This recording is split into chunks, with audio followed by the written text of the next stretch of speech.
Welcome to Movie and a Beer, everybody. This is Dan bringing us in or down for some people. Up. We have our wonderful co-hosts and wonderful friends here to celebrate it came out before Halloween, didn't it? Kind of monster-y film, but it's a Guillermo del Toro, if that's how you might say his name. Guillermo del Toro? Guillermo del Toro. Guillermo. Bob. I think you guys are putting a lot more stank on the Toro than you need to, but you're right. All right. We watched a great film, but who's here at the table today? Yeah, we have to introduce ourselves first. Yeah, I'm before trying to we get enter there. the movie. Okay, well, dear listener, this is Aaron. I am glad to be back and returned. And not an AI format. Not an AI format, which I have yet to hear. Listener, maybe you have more information than I do about how that went. But I am your little boy of Avalon expert who was a feral child in France named Victor. Ooh. Oh, that's okay. So Yeah. that's how that happened. Yeah. I'm Blake. I'm your Oscar Isaac expert. He was great in Moon Knight, not so much in X-Men The Apocalypse one. Yeah, I don't know which one that is. I think it was just called Apocalypse, which they had to change because Avengers took Age of Ultron. They didn't want to do an Age of Apocalypse, which is the actual comic name. Correct. And then this is where Dan mutes me while we go to Brian. No, it's all good. Hey everyone, this is Brian, and I am your romantic poets expert. Ooh, because there's Mary Shelley who wrote Frankenstein, Yes, and then there was Lord Byron, Lord Byron, her lover, which was quoted at the end of the movie. So we were talking about Frankenstein, which was recently redone in a completely different environment and setting, right? Poet expert, didn't we also have a reference to I am the great Ozymandias? Look upon ye works. yes, ye mighty. which was a Coleridge poem. Right, yeah. Yes, Many poets. many A lot of romantic poetry. poets referred to in this choir. film. So this is the period of time that this story was written and then published. Wasn't she under a moniker or something else to get them published? What's this movie called? Frankenstein. That's it? That's it. Yeah. That's it? Yeah. There's no additional words. It's Oh, just I thought it was Frankenstein. like Guillermo del Toro's Frankenstein, weird, perverse, but fantastic cinematic flair. He probably pitched that, and they said, "Can we just go with Frankenstein?" He probably just said, "Yeah, okay." I would have thought that movie title Yeah. would already have been. So the original source material for this was Mary Shelley's short novel. story. Yeah, short story. Yeah, it's fewer than 300 pages, right, or something. Yeah. It's not that long. And she was also the one who wrote Dracula. Correct. No, she wasn't. No, That was Bram Stoker. Bram Get it Stoker. right. I'm But they getting were my all- facts all I'm confused. But they Looking were at all Brian weren't they very all writing it confused, around the like, same what? time and sharing ideas? Because I remember Well, she reading wrote something about this while they were having some retreat in some sad cabin in some sad part of America, and just wrote it in an England. evening. Wait, is this like the greatest sad thought it was in cabin Baltimore. movie? that. Yeah, something No. like that. I thought that was Walden This is a Pond. really in this the is Lake District of England. okay. Well, so, either way, she's the first science fiction author, which blogs love to just skip over. Hold on. So where does she relate to Jules Verne? She's way before Jules. Way Verne. Really? before, yeah. Okay, but this is like monster horror, and Jules Verne is like technology. This is sci-fi. still she Do we uses. differentiate it's still, those? I don't know, Aaron. Like I Okay, I'm just trying to asking defend women, and questions. you're bashing them down again. I'm not trying to diminish I'm Mary kidding, I'm Shelley's kidding. achievement in her. Blake her career. panicked and started lashing out, yeah, it's all good. much like the creature. Yeah, Much like Victor Frankenstein. Yeah. yeah. So Victor became the monster that he was fighting to create, but during the course of this 2 hour and 40-minute movie, 2 hours and 30. 2 hours. All right. It did not feel that long. It did not feel that long, but Full it was pace. that long. Del Toro's a good filmmaker. Took the opportunity to imbibe and have 3 different beers. We revisited one that we've had before called Folkvanger from Little Beast Brewing, and then we had No Gods, No Monsters from Wayfinder, which was also a collab. And then last up was West Coast IPA from Grand Fir Brujos, which I think out of the 3, the middle one was kind of challenging, but we'll talk about that a little bit more later. You might say it had a monstrous odor. It did. You do. Those Gentlemen. puns will keep coming. This is a completely different take on the standard story. He still creates them in a lab, but how he gets the lab really isn't talked a lot about in other story remakes and tellings of it. This one goes in depth about that. It goes in depth about his love and loss of love and hatred, and how his disdain for people and their emotions kind of drives him to do what he does in some ways. And then he Right. comes back around and discovers, hey, I'm doing the wrong thing. So can we maybe, for the sake of our listener, actually for the sake of me, All right. like what would you consider to be the classic telling of this tale of Frankenstein? Like what there's sort of like, yes, there's an original book, but I believe that it's sort of outgrown what Mary Shelley originally wrote, and there's now this pop culture sort of understanding of this story and what the story is. So Aaron, I'm going to hit you with two names: no. Peter Boyle, Gene Wilder. Yes, little young Frankenstein. Okay. So, Well, what's the pop? I'm What's kidding. the pop? That's a understanding of it? parody of kind of the Universal Studios monster. Frankenstein's monster from the 30s. like 1938. Yeah, or whatever. which that story is basically a scientist tries to use technology to defeat death, and instead of being a boon, he creates a monster. Yeah. And I would say that's kind of the classic understanding that the modern audience has of Frankenstein's monster. Right, and then there's villagers with pitchforks, and this backlash, And then It's wolves. fire. Lots of wolves. Well, but we're talking about like what's the standard issue retelling of the story, and so we can say how this is different. Yeah, he's born. He escapes from the castle.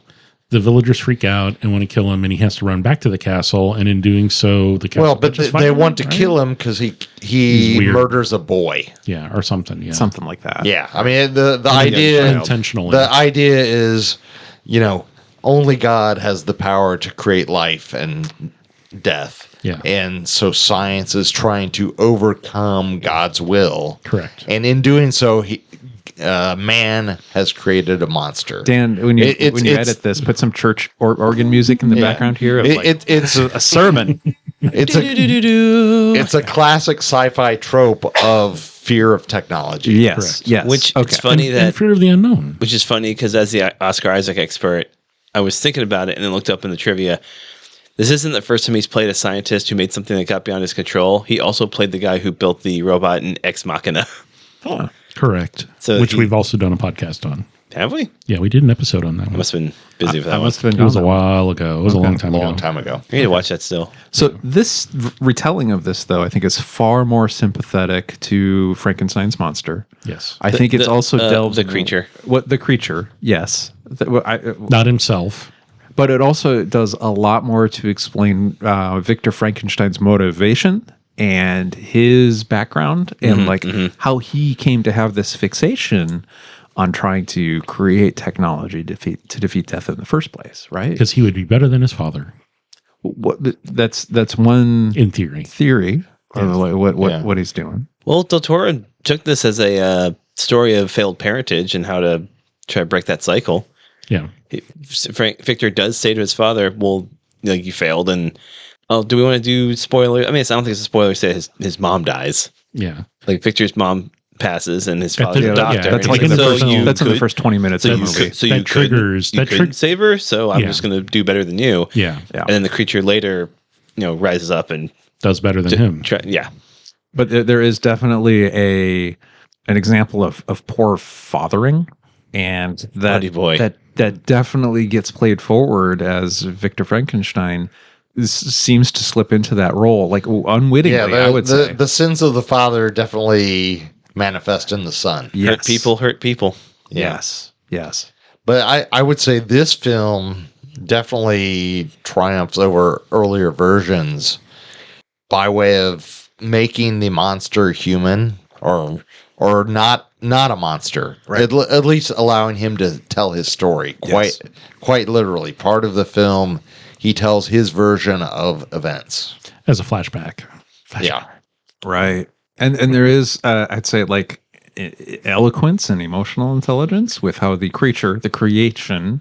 Yeah, I Victor would Jr. I would say this is a sad film. Oh, it's very sad. Oh, yeah. Del Toro loves that stuff. He speaks better and more eloquently than any of the humans that try to kill him. Mm-hmm. And it's simply because he's learned how to by observing others and seeing their behavior and knowing what's right and wrong very easily. He in front of found a himself. generous elderly person that interceded for him, Correct. and taught Who him. played as a real father figure. Yeah.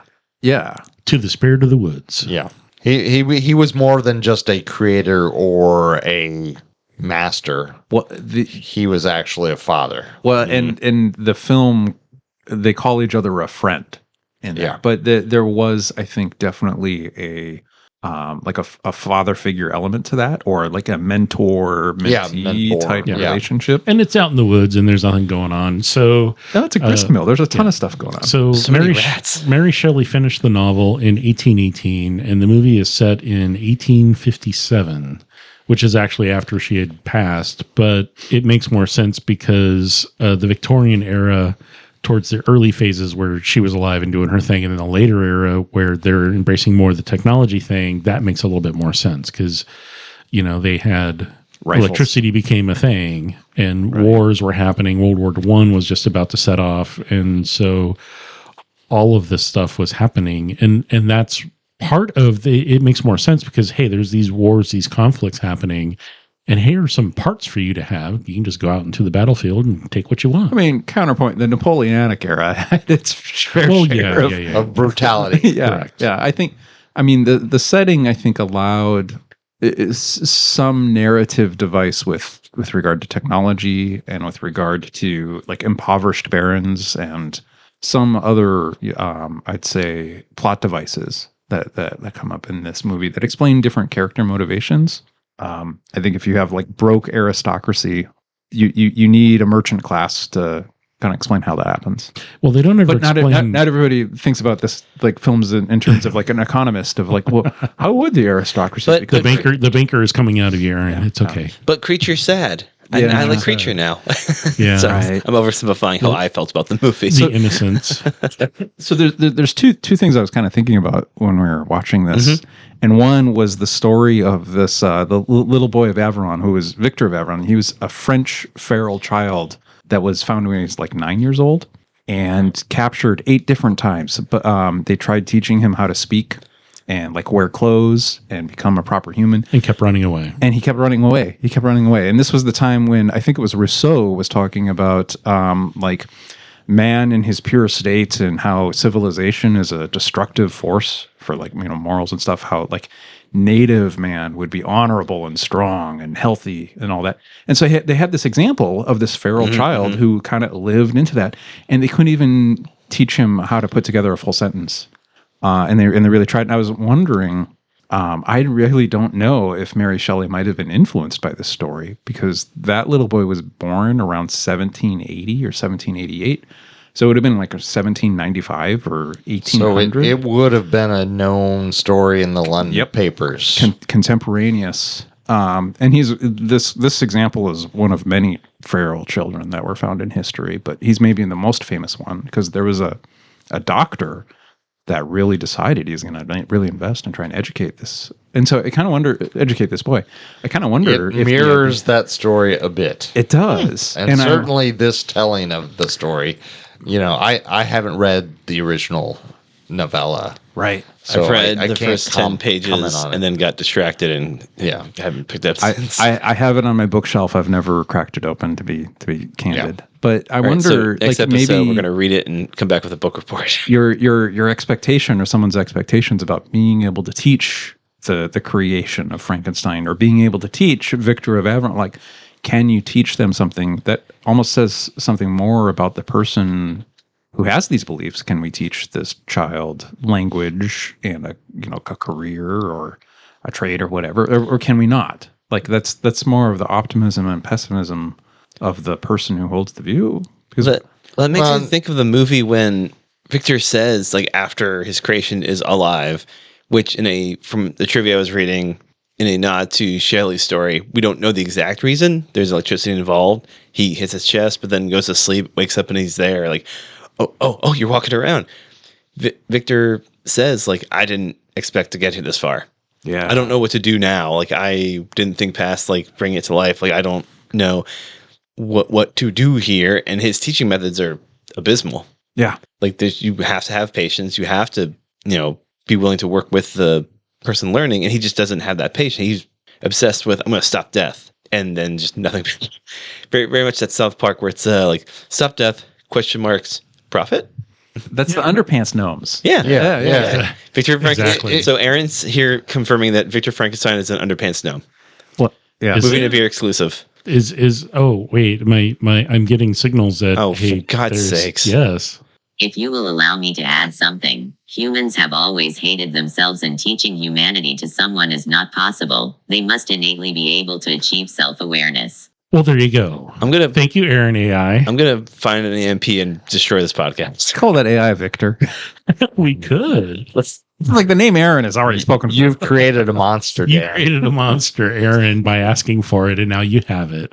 So yes, I think the story does tell, as with the moth doesn't know it has 2 hearts or 4 hearts and has white blood, and there's a moment in the film where The butterfly? it's a moth. It's a big moth. It's a butterfly. Well, maybe it's a butterfly. I don't know. I think it's a moth. There's a butterfly viewer that gets captured in Okay, cool. It's a metaphor. Keep going on. The beauty and simplicity of nature is captured, and then it's not self-aware. It doesn't know what it's doing. It's just flapping around. Same. And she's like, hey, you're like this. You are pure in your heart to Victor. And Victor's like, no, I'm not. It's science. And walks away from it. So he turned his back on nature by creating something using nature. But I'm just going to leave it there because I'm just digressing into nothing. well, I guess it's a philosophical question gonna say of, does nature necessitate death, or can you find some kind of rules or framework that allow you to bypass that? And I think Apparently, lobsters are immortal if you just don't mess with them. really There's a bunch apparently. of fish. There's a bunch of fish-like and or species that live in our ocean that have been around for hundreds and hundreds of years. Like, unless something else gets them, they're just left to their own devices. They just don't really. okay, but that's Their stuff regenerates enough to stay alive. really. Yeah. I mean, you Apparently. find these like olive trees or whatever that have been alive for 3,000 years too, Mhm, but mhm. that's a different thing than like coming back from death. What if you patched together a bunch of olive trees, went crazy, killed your brother's uncle-in-law, and then went call- to sleep? They call that a cutting. Cut it. When you have an When you olive tree, graft. you Yeah. graft Yeah, I know that. part of an right? olive tree onto another olive Well, that's tree. what he did. He grafted a bunch of things together. You're just not a and plant. Actually, they were I just grafting. fully lost the entire They were episode. grafting chestnut trees in Roman times. This would have been known to Mary Shelley. yeah, Yeah, that's I mean, know maybe that. she wasn't a Roman expert Yeah. on horticulture. I don't know, but like, one might assume After she her understood- reading a book about interesting. one might make that assumption that she probably knew something about Graft. science and grafting and Yes. stuff. Horticulture. She was around others that were also writing about these kinds of things, and as far as what I remember, and she just had this. And as Blake had mentioned, I don't know if we were recording at that point, but she like literally wrote this in like one night or over a weekend or something. you haven't. She had a great idea. It was just a whole like writer's retreat hangout, and she's like, it was like who can write like the scariest thing, and she just wrote this incredible story. I assume it's incredible. I've never read it. Well, one might assume. None of us have. I Reader, call in and read us the entirety of Frankenstein yeah, okay. here Right. on WMAAB. So I'm wondering. So what the other thing that I was kind of thinking about was artificial intelligence and this creation that is being made now that nobody quite knows all of the implications of. That you can have this tool, this platform, whatever it is you want to call it or consider it, and then not necessarily know what the outcomes are going to be. And I really wonder if this is the timing of this retelling, or even the structure of the story being changed in this way. If that's maybe a comment on like AI and the innovation of AI and this creation of a new thing that could be great in some ways or maybe not in others. Okay, can I give you bullet points as to the summary of? You went to like Microsoft Copilot and asked about this, didn't you? AI'd. Tell me the I'm gonna synopsis break your computer. of the Frankenstein novella, or the Modern Prometheus, as it was originally called. Oh, I did not know it's called the Modern Prometheus. He Yeah. wanted to Also, create a the sentient- jacket art had Prometheus wearing a leather jacket. Yeah. So it explores the themes of ambition and dangers of playing God, quote unquote. And they actually talk about this in the movie a lot. So Guillermo del Toro pulls from the base, The original story source material. way Yeah. more. So Just he like creates how Copilot pulls from people who had this original thought already. correct. So it's he creates the creature and then is horrified and flees, which he does in the film, and then comes back. The creature's alone, gets mad, and then runs away. And then, because he was rejected by his creator, becomes vengeful. And in finding him as he does in the film, later on after he learns in self-awareness and can speak fluently in really good British English that, hey, you're all bad. I'm also bad, but I don't want to be bad. So you need to make a companion. And Vicar's like, no. So he's rejected again. Spoilers. And well, I mean, this is a story. This has been told and told and told. But you love, from but the you love 18 spoiling the movies. 1817. So yeah, it's been around a while. no spoilers on that original source material. Correct. The chase then leads them to the Arctic, which is I'm with you, where Ryan. this movie starts and finishes. I'm sorry, listener. Yeah, I'm Well, also sorry that you have to listen See, to Dan read off co-pilot. I didn't know after this was suggested to us that this actually takes place in the Arctic until Brian mentioned it, and I was like, oh, okay, well, that's like what the original story was like, and yes, it is. It leans a little harder on that, and yes, having people die on a ship is actually in the story. So it's a little bit more legitimate than just him being in a castle somewhere, making a monster, and then it fleeing and coming back and killing him. That's what I remember from the old school Universal Studios monster, Frankenstein monster. It had nothing to do with Arctic and being, Well, out of there in course the not. They middle weren't of trying to recreate the story. They're trying to make a big gross monster to sell for more, like thousands of other movies. They weren't trying to tell the original story. They took it's like being told the story of Spider-Man and then saying, oh, okay, so we'll have a spider bite a guy, and then unrelated crap happens. Yeah. They keep one aspect of it. Yeah, it's not going to be in the Universal version. Del Toro, this is like one of his favorite stories. Yeah, there's a lot of legacy around how it was interpreted and then presented to the public versus what the actual story was, because the story is a little bit more deep than what's presented on the screen most of the time. Okay. In 1931, the Frankenstein movie was 1 hour and 10 minutes long. Wow. Which is Cram all that in. about So a third. so no time to go to the Arctic. Yeah. So they were really focused on one part of the story. And I think they probably, for budget reasons too, cut it down to its critical elements. Here, I think with this They retelling, didn't spend a lot of time on character development. correct. And they had maybe one theme, Yeah. whereas this film is a lot more complex. It's Yeah. really complex. Yeah. Nice meaty film to sink your teeth into. Yeah. But I'd say for But- modern audiences, like this definitely resonates and it will a lot more than I think Yeah, other so- previous. Let's loop back around to the AI discussion briefly, Yes. because I had a couple comments on that. Yeah. So I think that yes, this is pertinent. We don't quite know what we're doing with AI, but I would also say that if we follow this movie's conclusion, perhaps the AI has a right to have its own feelings and its own. I'm not going to comment because I'm only going to have mean things to say, but please, Yeah. I want to hear your point. Yeah, but I mean, if we're going to have the hubris to create something, Right. then once the lightning is out of the bottle, once the bell is rung, Right. then we have to allow it to have its own agency, Yes.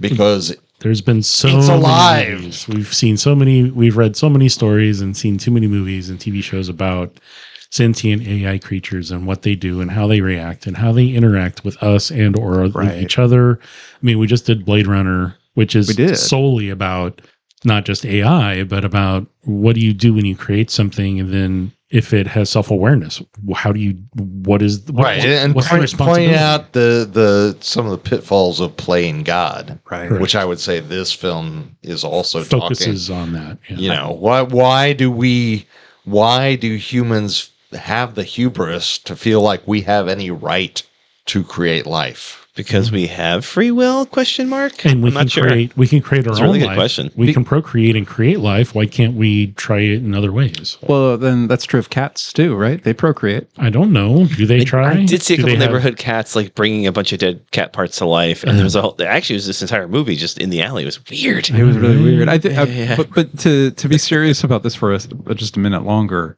I think somebody's views on this are probably really influenced by how far along they expect the technology is for creating like a synthetic self-awareness. And my own view is that a large language model, LLMs, are really impressive, but oftentimes they can't tell what it means in a sentence. Like, Correct. it's not going to take over the world if it can't figure out what it means. Is my view. So, oh God, who's that band that has that song where they go, "What is it?" Say, what is it? Yeah, I wish every LLM is researching that song I intensely. wish I could remember the band That was name. Faith No More. Thank you. So And- it splices together, so it sounds like I was really clever. So, dear For once in listeners, my life. if you're not as old as we are, Faith No More was a band once upon a time. What is it? Yeah, no. Well, when you right. hear it, you'll want it all. Something. Yeah. You So- want it all, but you can't have No, it. What is it? I like the points everyone's making about AI. I just don't see it for this movie. Mhm. I get what you're saying. I can see how it's applied.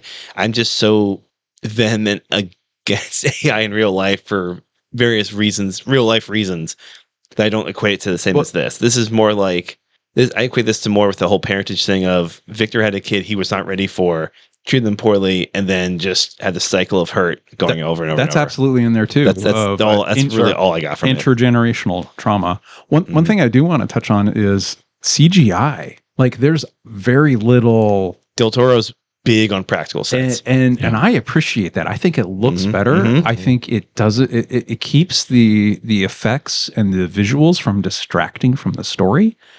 And I really enjoyed that and appreciated that. You feel about like this film. they're in the space. Yes. They're actually interacting with the space.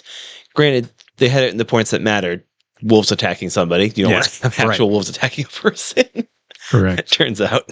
Yeah. No, Del That would Toro's suck. very, very big on practical effects. Loves classic Hollywood. Loves just the feel of it. Being able to, like, poor Jacob Elordi, I think that's how you say his name. The creature. 10 hours in the makeup chair. Wow. We were pitching 7 to 8. He was in there 10. Yeah. It says he loved the whole process. It's just tough to be in the chair and have to stand up all Tough night. to be Frankenstein's creation. I was gonna say, like, I can't go that long without eating or going to the washroom. Like, 10 hours in a chair is a Oh, long they time. had a PA feeding him. All right. Oh, Giving yeah, him sure. drinks. Yeah. So I He wonder held up a little bag for never mind. where does this movie fit in, like, Guillermo del Toro's career? Because, like, Pan's Labyrinth, I know, had some elements of what we might say, like, the grotesque. There's some elements like of the fantastical. grotesque here. It kind of, fantastical. You might call it like dark fantasy. I don't know if that. label I quite can see fits. that. I can see that. Shape of Water, kind of like more science, but still like there's a love story there. Uh-huh. Yeah, you I could mean, argue there's a love story here. Crimson Peak was a gothic love story. Did not know that going in. Was expecting a lot of horror. Was sitting there like, this is good, but there's not a lot of blood. Well, I mean, this film is definitely one of his films. The art direction clearly has his singular feel and look Mhm. to it. As I would say, story-wise, this might be his most enjoyable to me, most Uh-huh. accessible. Mm-hmm. Shape of Water was really good. Shape of Water, Crimson Peak, The Strain. He did the Strain television show. It became unwatchable for me after Oh, 4 Yeah, or it got 5 kinda episodes. fakey. Hellboy. I didn't realize. Oh yeah, he did Hellboy and The Hellboy second 2, one, Golden yeah. Army. Right. And then Pinocchio was not that long ago. Also did Blade 2. Blade 2. First Blade, phenomenal. Second Blade is more well remembered because it has that kind of like almost campy, no holds barred feel that Del Toro brings to these. I'd forgotten, honestly, about Pinocchio. Pacific Rim. And what I Yeah, remember Pinocchio. hearing about it, I never saw it. I wanted to, and I guess I still want to. But my understanding is that it was a darker take Mm-hmm. on the On story. Pinocchio, yeah. Which, pardon me for the cough. It kind of seems like what's going on here too. Like, there's some ways that this telling of Frankenstein is even darker than the classic Universal Studios 1931. Oh yeah. I would say that one would be more surface. This deals with some real emotions, real issues, and I mean, I think you really feel for the creation by the end. We're all catching ourselves with saying, "Oh, the monster," and the creation. He called himself a monster, though. He Right, but did. in the credits, he's credited as the creature. Yeah, And I mean, if by the end of the film, I think you side more with the creature than his creator. Mm-hmm. Agreed. I was wondering whose story is this really? Because we see the narrative from the point of Victor Frankenstein from a lot of it, but then by the end, I think the center of gravity really shifts, and the perspective of character really shifts. According to trivia, Del Toro at one point wanted to make this a 3-film trilogy following Frankenstein, the creature, and the boat captain. Oh, which you can kind of feel bits of that when the boat captain has a lot of agency and like just he's really like has the most character of all the ship. But you know, you can't have a story about every single person on the ship. But I'm sorry, Aaron, I'm spacing on your original. Whose story is it? Oh, I think you're right. I think it's the castles. The point of focus switches halfway through. Yeah, right. And I mean, I haven't really analyzed this, really haven't thought of this, but it really is one of those films that comes close to a 2-act structure. There's, I think it's 3 because it's the introduction up to him getting the ability to do it. There's him doing it, which is a completely different story. Creating unlife. And then the creatures. And then there's the end, which is just there's a prologue and epilogue. Basically, it's being told in between. Epilogue, I would like there's a framing story. Yeah. That's a phenomenal question. I mean, it's both of theirs. The torch is passed from father to son. I mean, it's not like the Kurosawa film where it's the same story told from 3 perspectives. It's a story told from one perspective, and then the story continues from the second perspective. Really, very comic book vibes of. Meanwhile, because it's chronological. It is. The viewpoints build upon each other. They aren't simultaneous opinions of the same event. So it's not quite like Game of Thrones where you see the same character's perception of the same event told at different times. Right. There's one continual narrative thread, but the narrator changes at one point. Point of view shifts. And then you begin to see pieces fall into place that you had missed with the first half. Well, I mean, not that you'd missed, that were untold in the first half that become apparent through the second. Right. Yes. I was kind of also thinking too, like, Victor Frankenstein didn't have a lot of like love and compassion in his life. Clearly his mother was a really important influence and one of the few people he had. For the creature though, like Elizabeth seems to be one of the few people that he has. There is something in this movie, like you were talking about kind of intergenerational trauma, but I was thinking also too about like needing connection, needing to be in relationship and like the dangers of isolation. There's a friend of mine was telling me this. There's studies that say humans need to have all creatures need to have physical contact. Like their cat, like they have 2 cats, one passed, and so they were making sure to hug the remaining cat extra because it used to be the 2 cats would like be near each other. Right. And with people, it's the same way. Like during COVID, a lot of people discovered like, oh, living by myself. Well, everything's shut down. I'm going crazy. I have no physical contact. I have no seeing every person needs. There's studies about how infants were being taken care of in an orphanage, and thank you, and they weren't picked up more than once a day just for feeding and diaper changes. In Alaska, there's people who have been out in the bush too long and have gone like cabin fever, cabin crazy, or bush crazy, or what's the Joseph Conrad river thing where you get out and get isolated in the middle of nowhere? Heart of Darkness? Yes. Yeah. Where if you become Kurtz, that you become isolated. Yeah. That's bad news. And we see that happen to the creature. Like he's shortly after coming into existence, he's put away and not allowed to touch anybody. But he knows. I think the creature has the emotional intelligence to know like he needs connection. Agreed. And I don't want to spoil. And he becomes more quote human as he gets more connection. Yes. Yeah. Correct. Fully agree. Man, that reminds me of like Lieutenant Commander Data of like, I want to be more human. I want to understand what it means to be human. And then Riker sits backwards in a chair. Yes. Yeah. Correct. Yeah. Very cool. I don't watch a lot of Star Trek. He plays the trombone. You know what? Here, I'm going to call Dad. He watched a lot of it. It's probably 2 a.m. there? It's fine. Besides all the wonderful conversations that we've had, let's talk for a moment about studio settings versus outdoor settings versus what was, because they were in an Arctic setting, but it looked really fake. I mean, that was really probably fake. Soundstage. It looked really fake. Well, Dan, I can't imagine it's safe to bring a big actor like The- Oscar the- Isaac out into the Arctic.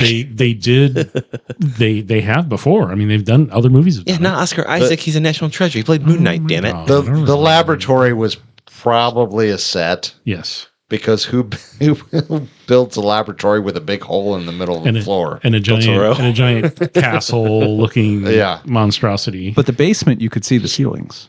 Correct. Yeah, I mean, I still think that was probably a set. There were some exteriors that were not set; those were Yeah, on right. location. Correct. The grist mill, Yes. the exterior of the manor, the estate. Right. Frankenstein's laboratory and Captain Anderson's ship were fully constructed sets. That's where I got the thing from. I want real sets, Totoro explains. I don't want digital. I don't want AI. I don't want simulation. I want old-fashioned craftsmanship. People painting, building, hammering, plastering. I agree with this, I think. I mean, But I thought they looked amazing. Yeah, they were amazing. I'm sorry, sad they blew it up. I'd love to see that huge tower. That was probably a model. It blew up, just Nuts. like the original Star Was Wars. this a tower for ants? but there's probably like real pyro effects though that they'd I use think to the film. pyro Mhm. effects. Yeah, Yeah. absolutely. Yes. But yeah, this movie looks incredible. It's so pretty. I didn't really notice any music. There was a little bit of background. There was score. There was nothing Okay. from within the scene. Is it good that I didn't notice it because that meant I was like Yeah, involved into it, or yeah, it meant Okay. you were paying attention to the movie. Mhm, You weren't distracted by outside things. I don't Nice. think this is a film that lends itself to a lot of music as part of the Yeah. narrative. You couldn't bring in like 9 Inch Nails partway through, and like I mean, that would be you so distracting. could, No, but you wouldn't. No, you could. But actually, I do remember while we were setting the lab up, there was, I think I commented, really bouncy music for like There was. like Victor getting like, I'm gonna make everything happen. It was scientific progress music. Yes, There you it was go. very him gonna throw his hat in the air. Yeah, it was score to support the mood of the scene, Right. And that's but it about wasn't distracting No. Okay, so in any way. great direction, interesting, Great art direction. Art direction was amazing. Yes. The sets were believable, except for the Arctic one is kind of looked really fakey to me because I'm like, dude, the snow's gonna melt as you walk and do stuff on it. It's gonna. I'm like, come on, I'm like that's not what. Like, all right, blood in the snow. Okay, yes. Oh well. That- I come more from the realistic. snow so cold it doesn't melt. Also, Dan has a problem with weather in the movie about a man brought to life from disparate body parts. I'm not talking about that. I'm talking about the setting. the snow doesn't melt. Okay, so before we talk about choosy about You my can. science. you can. Yeah, not on the podcast. Before we talk about beer, and one of the aspects that we judge beer on is We the have beer? color and the correct color of the beer. Correct. Color in this movie.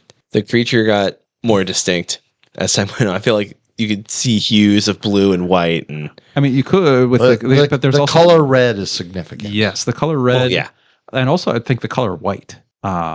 There was white outfits that were Distinctively white. distinctively white that became besmirched by red blood. Yes. yeah, very Marking flouncy them, outfits. marking them and showing. Similar hey, to the Arctic, which got besmirched yes, from time to time. pristine did. nature, natural, untouched by humans. But Besmirched by man.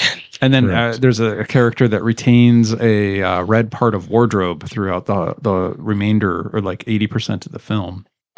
There's another character that alternates kind of between green or shades of green, Mhm. natural colors. I wonder, like, does the green suggest anything? Does the red suggest anything? Does white seem to mean anything? Well, the red reflects the character. I'm trying to be vague, but still say the red gloves that Frankenstein wears reflect like his mother wore red. Right. His mother was also played by Mia Goth, who then played his semi-love interest to make that connection of him like missing his mother and the whole Oedipus thing of it all. There was like an Oedipus element Mhm, to. mhm. But I think the red gloves are supposed to like reflect like. I took it as when he was wearing them, he was really like channeling his mother, like I'm gonna make this thing, I'm gonna make this happen. I'm going the gloves were to off. overcome death Yeah. in honor of my mom. And when the gloves were off, more father, more stern, stern, not good to anyone else, very focused on his one goal, which his father seemed like to me. like facts and not Mm, feel. yeah. Yeah, facts, not feelings, Aaron. Yep. I hadn't made the connection of like the gloves coming off at a pivotal point for that character. But I think you're right. I don't think I would have if you guys didn't mention the gloves were on, and then I started watching. Yeah, I kept being like, "Oh, he's wearing the gloves again. He's wearing this." Oh, yeah. And then when they came off, I was watching. Oh no, character change. Gloves are off now. Yeah, he boxes. Well, it's interesting that there are a lot of movies that what I can remember from this time period. There's always a lot of that. What's happening in the big city, and there's city scenes where he's walking from where he was presenting in college and defending what he was doing to the board. With a really upsetting example. It was great. Yeah. Which was super creepy. And then it's like, hey, we're going to go back to where his lab is, which is like, surrounded by slaughterhouses and just rivers of blood going down the... It was on a cliff, right? It was like pretty remote.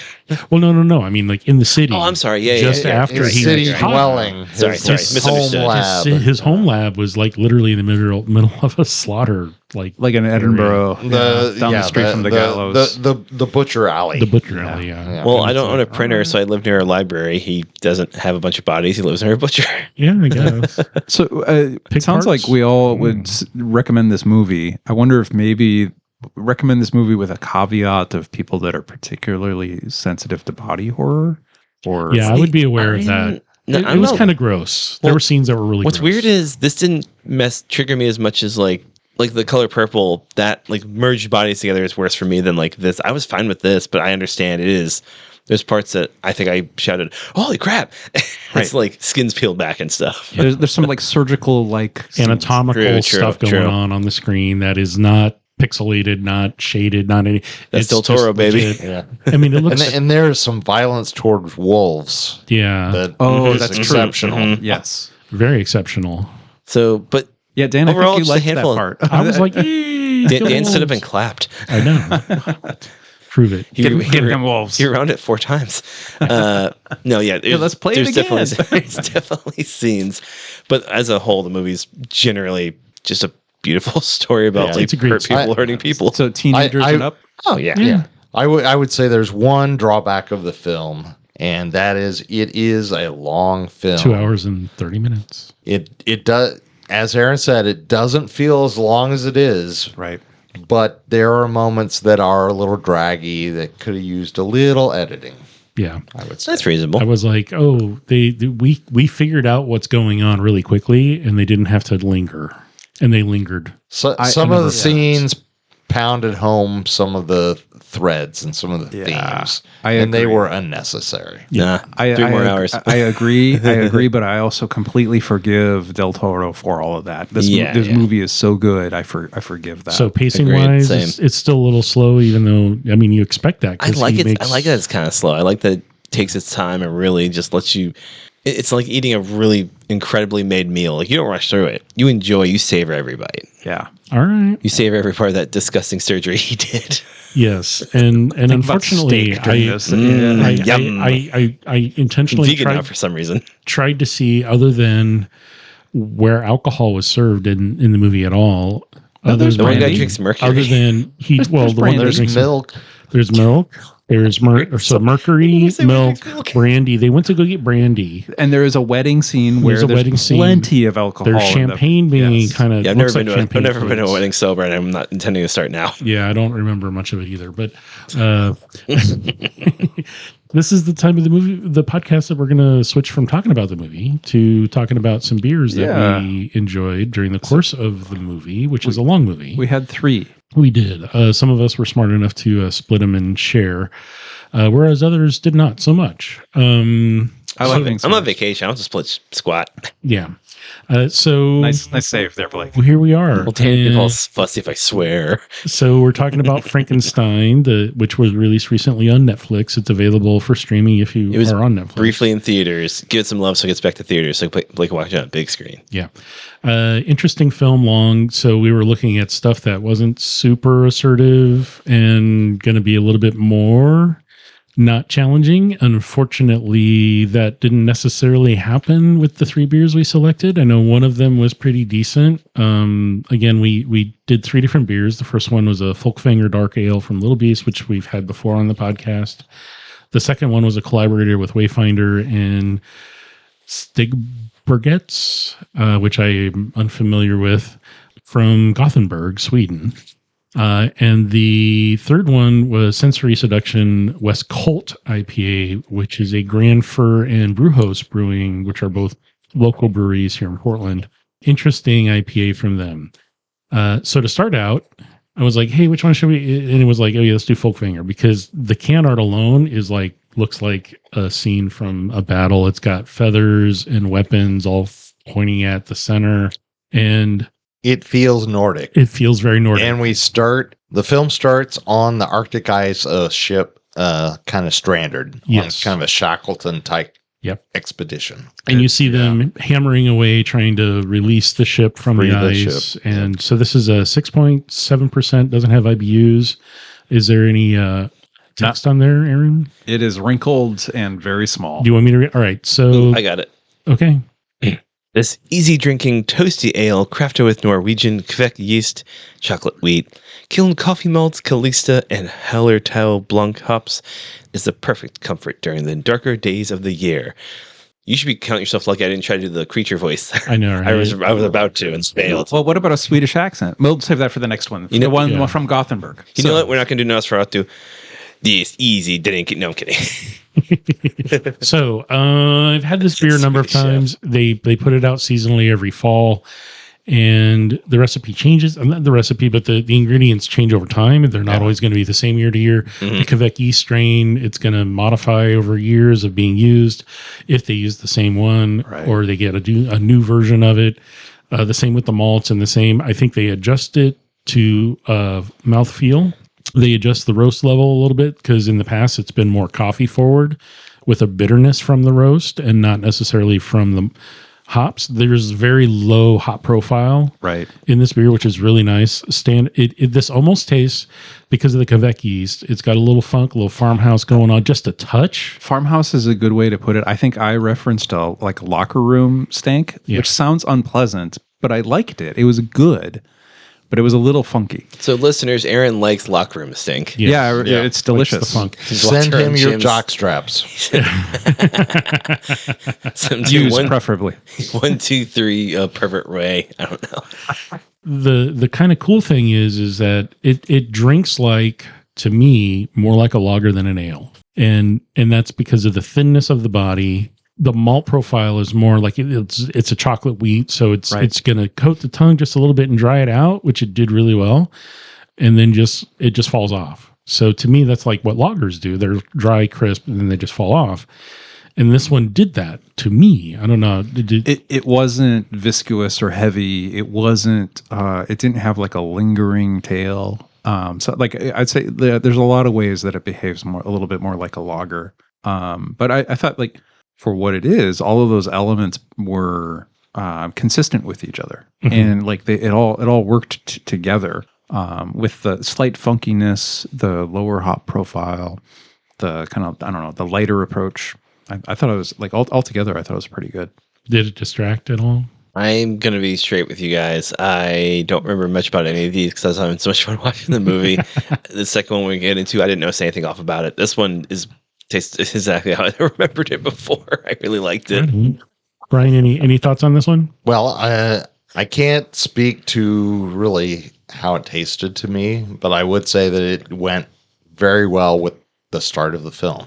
Agreed. Right on. So there you go. Good call, Dan, on picking that one out. Yes. The second one. Good job, Dan. I Where refuse to say it. the second one was picked based on the can art, which says "No gods, no monsters." Which is There's grotesque. some additional. It says You're looking at it prepare I'm looking at the wrong one. for an unholy pale lager. No gods, no monsters. So this is a Wayfinder beer that's 5.1% and is a collaboration again with Stigbergets, which I have no idea if that's a Nate brewery Bargatze. or who it is, but from Gothenburg, Sweden. And it took them a while to get together and actually make this. The intention was a number of years ago for them to get together. But it's like doughy Pilsner. All right, so I'm just going to say this straight up. Is there marketing copy you can Yes, fill there us is. in with? All right. After years of sharing stories over pints, our pals at Stigrets made their way over from Gothenburg, Sweden, to brew a beer with us. No Gods, No Masters is a pale lager with doughy Pilsner's malt, a touch of spelt, and a heavy dose of Contessa hops. Green tea, melon, fresh rain. A lot of green tea, a lot of dankness. I was concerned. Brian was the first one to open this one up, and it was like I could smell it. Like you're sitting next to me, and I could smell it. I was like, wow, okay, so this is either light struck or not light struck, but heat struck. It's in a can. So heat struck from the standpoint of the hops started churning a little bit, and they get a little rancid. Yeah, the aromatics were not good. Were offensive, and I agreed. It was like a barn, an old horse barn in the summer. Yeah, or a grist mill. Yeah, it was intense and unpleasant. The aroma was. But as it sat, I heard your responses to it. I poured mine away from my nose and let it sit. I let it sit for like good 10 minutes. It might have been longer because the movie was really interesting. But when I finally approached it, it was nice. I think it just needed some time to let some of the more volatile stuff bubble away. Yeah. Yep. And that could be, it doesn't necessarily have to be heat struck for that to happen. That could be just what happened to the combination of the hops they were using and the fact that, and we looked at the born on date, this is less than a month old. So this is a very fresh beer. I'm going to trust that it got from Wayfinder to us through Cerveza, refrigerated the whole time, but not always. Sometimes they sit out at room temp. And again, as we know, if it sits even at so, room temp October to November, the last month has not not been too hot. It hasn't. So there's heat struck. So I mean, this tasted fine to me. I didn't notice anything off about it. I drank out of the can. I was all right. Yeah. So there's heat struck. There's light struck. Dan, what does a beer taste when it's thunderstruck? I don't know. It tastes like AC/DC. It tastes like AC/DC. Actually, maybe Australian beer, which they'll be offended if we say Foster's. They've got nice. Yeah, isn't that just fully American? Yeah, it is. Incredible. Yeah. Like Mary Shelley. All right. Any other thoughts on the second one? I thought it distracted. To me, it distracted from the movie because I was like, oh, this is a really strong flavor profile. Not even a little bit from me. And I was like, okay. I love the can art. It looks really cool because Wayfinder does really cool can art, and this one does not fail. I mean, of the three beers, this fit best with the middle of the film. I was going to say, that's when things were really popping off. It was funky and a little unpleasant. Yeah. Which is kind of right when some really unpleasant parenting was happening. Mm-hmm. Yes, and some grotesqueness on the screen. And that's probably why I didn't notice body horror, yeah. Okay. So overall, though, was it dry? Was it too wet? Was it too sweet? Did it just like the hops just punch you front to back? Well, any remembrance of that at all? Don't look at me. It was not too hoppy to me. Okay. The flavor was a little off to me, but that may have been the aromatics because I started drinking pretty close to after I poured it. Yeah. So, listeners, let your beer take a whiff. If it's bad smelling, give it a second. Don't. It will affect your taste. It'll mess up your taste bud. So hold it away. Let it sit for a few minutes as. It's like if you have a creation, sometimes it just needs some time and some space and some love to really come into its own. And read to it. Yeah. And teach it, let it grow, let it learn. Remember, we at Moving a Beer have always said for years and years, if it smells bad, don't get mad. Yeah.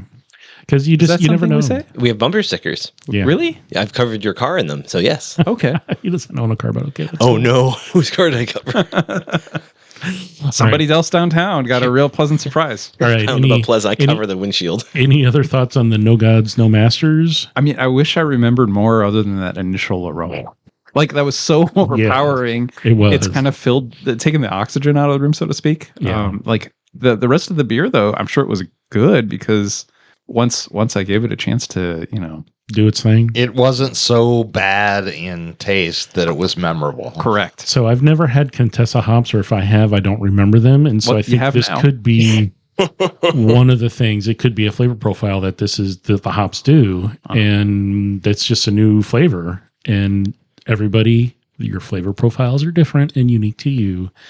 It may not be pleasant to you. It may be pleasant to somebody else. Like, as Blake is saying, it's not different. It's just, it's okay. Everyone has their as a own resident profile. raccoon in the group, I thought it was great. I mean, the sour that we had before when we were before too dinner, much. I loved it. And Didn't I hate it, but I'm glad I didn't have a full glass. I imagine everybody else is like, "Oh God, why are you drinking straight lemon juice?" Yeah, pretty much. No, I applaud you. Yeah. Okay, so the third one was selected again based on can art. Now we can talk about the grotesque can art. This The one is really grotesque. amazing looking crazy can art. So this is Sensory Seduction West Colt, not West Coast, West Colt IPA from Grand Fir collaborating with Brujos Brewing, which are both here in Portland. So, listener, imagine a banana slug and a skull. And the head of the banana slug coming through the skull with its eye sockets and With its Aaron, it's little antenna going through the eye socket. yeah, It's Memento Mori. You wouldn't get it. yeah. Stop eating a slug. Stop eating the peach. So That'll be funny when you watch the movie, listener. Yeah, Now you have to watch We're it. legally. hilarious. don't eat the peach. 6.8%, 60 IBU. So this is the third anniversary IPA collab that these two breweries have done. Any writing on there you want to read off, Aaron, or is it all marketing stuff? West Colt India Pale Ale, Sensory Seduction, ripe mango, pineapple, purple buds, hops, Citra Cryo, Citra Strata, Mosaic. Please enjoy our ceremonial birthday offering brewed in collaboration with our friends at Brujos. Brujos? And it says worship the hops at the top. Yeah, I wasn't prepared for Spanish at the end, but I guess so. So the first thing we said Oscar Isaac, pretty Spanish. Oh. when we poured this was Thematic. it smelled like a New England style IPA. And the initial taste that I had was this is juicy like a New England style, but it's not cloudy and it is not a New England style because it's not hop forward enough of those juice profiles because they're more pulled back a little bit, but the pineapple and mango really hit up front, and then it gets kind of dank. And did you drink yours out of a glass? I did. I'm the only one who didn't drink it out of a glass. That's okay. I just now realized. So, heathen. what did you taste? A beer. Fantastic. I think I'm realizing why I don't have any memory of any of the beer. It's just, this is great. Crack, sip, sip, sip. Did Oh, good movie. nobody grab a glass for you? I don't think so. They There did was- it. there, there might have been one out here. I don't There's remember four where. now. Yeah, I don't know where it went, but that's okay. You know what? It's cool. This I'm on is why I vacation. had It's fine. two. This is why I had two glasses. You had two glasses? Yeah, I had an empty one and a full glass Were that you had beer. spitting in one of them? I didn't get a No, glass. it's just I had one and then Brian gave me another. And then Aaron said, shut the hell I up, like think if the threw an one empty Brian glass at gave me. you was supposed to Was have been your. for That's your- really, that's it's really okay. funny. It's okay. Sorry, So- I didn't realize you were a glass. That No, jerk, I didn't- Brian. I didn't realize. What an a-hole. I didn't realize that until the third beer. Where Dan said when I poured it, like, "Oh, did he have a glass? I didn't have a glass." It's all right. I mean, I liked it. I didn't drink it till like the back half of the third act of the film. Yeah. So I was drinking it as we started the podcast. I liked it. It tastes good. Yeah, I think out of the three beers, I love Folkvanger, but for a movie like this that's got some complexity and the flavors front to back were layered. So it wasn't just the same sip every time, which I really like when they can do that and pull that off with an IPA, especially one that sort of has that approach, that the juicy style, but it's not cloudy. It's not Right. that dry. It's not sweet, but it's more wet on the tongue where it's not going to, the tannins aren't going to hit you and just dry your way out, which I really appreciate with this one. Any other thoughts, guys? I know that this was, for me, I think the best out of the three, but Right. you guys might think Well, differently. I can tell you right now, it tastes great out of the can. Yeah, okay. You're allowed. So I'm going to ask. I agree. I think the third beer did match the best. I think it was a nice beer. But Weird banana slug on the label. Yeah. And it did fit the movie really well. I think, barring the beers that we had, there's probably two best ways to watch this movie, and one would be right around Halloween with like a fall October, like a fall beer. The second best way would be a cold January night with some like cognac or Ooh, something like that. I think. Or White Russians to go with Oscar Isaac's milk. Yeah. Oh, not White Russians. That would be too much for me. That's a lot. But some, some nice brandy, something like that. Like, Yeah. I don't know. I think the Arctic scenes would really go well with that. It would resonate. What would your ideal watch and what would your ideal watching circumstances be? Obama's there for you, Blake, right? Wow, we just broke Blake. That's awesome. Aaron spoiled my pick. No, I was going to say like Chinese food to go with all the body horror scenes. Yeah, I know, right? Yeah. All right, so Chinese food with Obama. I get it. I mean, I like the idea of like three well-made IPA, like West Coast IPAs to sip on, because this whole movie is like you can't just turn your brain off. It's you need to watch and just absorb it and really get into all the scenes. And a beer that has complex flavors, that has like a strong body to it, like The Creature, would work really well with this. Yeah, and Chinese food. And Chinese food. Brian, what's your ideal watching circumstance? I think this would be an interesting film to pair with like 7 desserts. Whoa! Move away with alcohol and just kind of little nibbles of sweets throughout. I want to watch with you. I want to do this Okay. also. Yeah, we're gonna start moving a dessert. Yeah, why not? Yeah. All right. I don't know about that. So, okay, Dan, are you I like would- in Cambodia in a jungle? Like, how are you watching this? I would go to living room Like theaters. Heart of Darkness. I would go to living room theaters and sit with 10 people that I know Okay.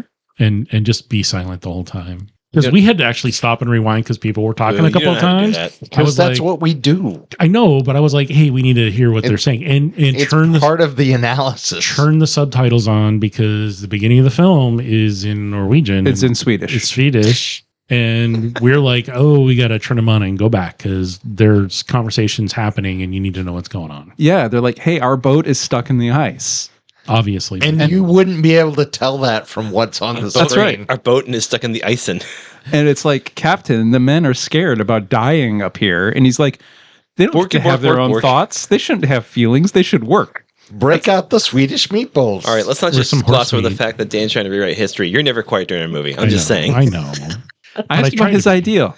Maybe his ideal is to Is watch an duct tape entirely. I mean, living room theaters, and so, dear listener, I love it. They serve like pizza and real food and, And beer.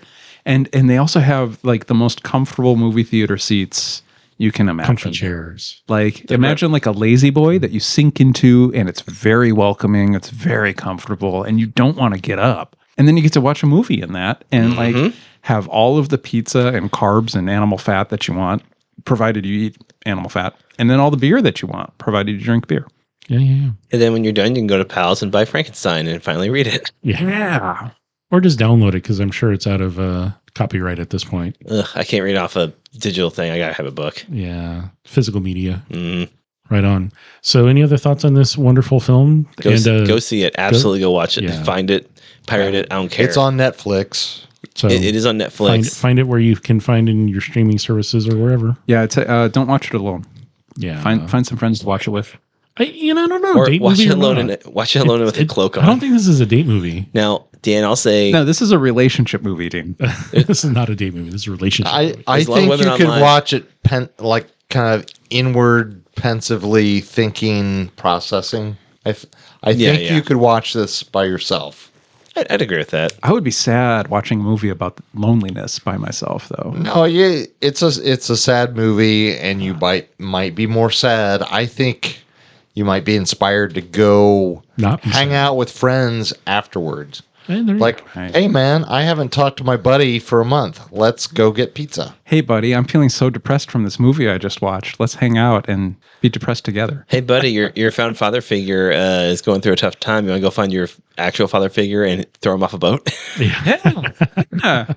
That works too. I mean, I did watch Snowpiercer during those bad smoke storms a few years ago. So I was like, I just need see someone going through a worse thing than me. Oh, like all the wildfires and our Where it was just orange. terrible air It quality was just days. orange for a week. Yeah. It was awful. Yeah. But this movie is not. This movie's incredible. Absolutely go watch Yeah. it. Recommended. I think Highly recommend. 4 thumbs up. Yeah. Yes. I found an extra hand here, so I give 5 thumbs up. There you go. Ooh, Wait, body horror. Yeah, body horror. Did somebody like put that arm onto you? It's Dan's place. You ask I don't him. know. There's extra stuff all over the place. Dan in tried there. to I build don't know. a new co-host to replace me.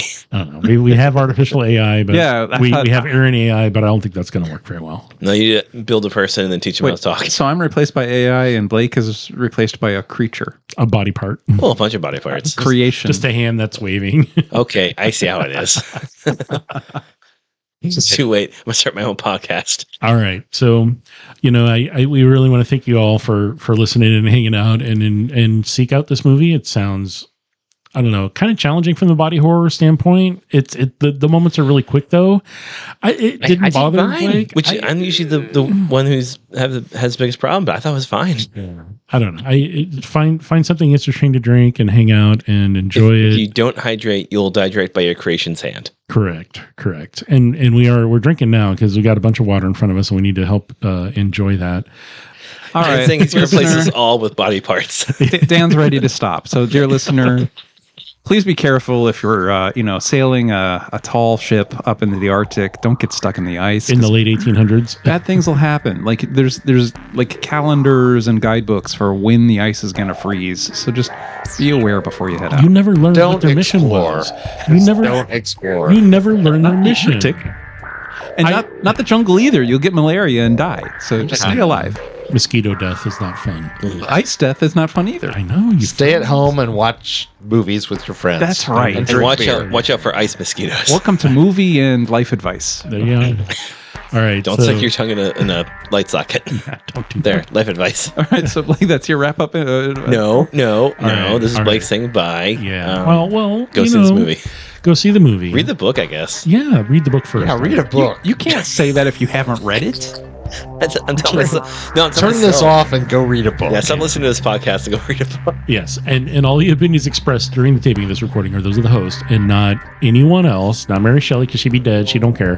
But She's a good find the book. Find the book. Read it online. Just books on tape, whatever. Tattoo it on your body. And then watch the film because I think you'll understand the story a lot better. Yeah, read this book that none of us have read and tell us what we thought. I mean, I've read excerpts and I've read synopsis. That exists. I've seen Cliff Notes. I've seen Creature Commandos. That's basically like the story, right? I know, right? That's really kind of it. This is the worst sign off we've ever done. You're It is. welcome. I agree. I don't know. We're working on it. Who are you and why are you signing off? This is Aaron. Thanks for joining for Movie and a Beer and a long sign off. Please don't get stuck in the ice. Yes. This is Blake. Bye. This is Brian. Thanks for listening to this crap. Bye. I'm going to cut that out. Leave it. All right. Thanks for hanging out, everyone. We'll catch you on the next episode. Bye, Dan.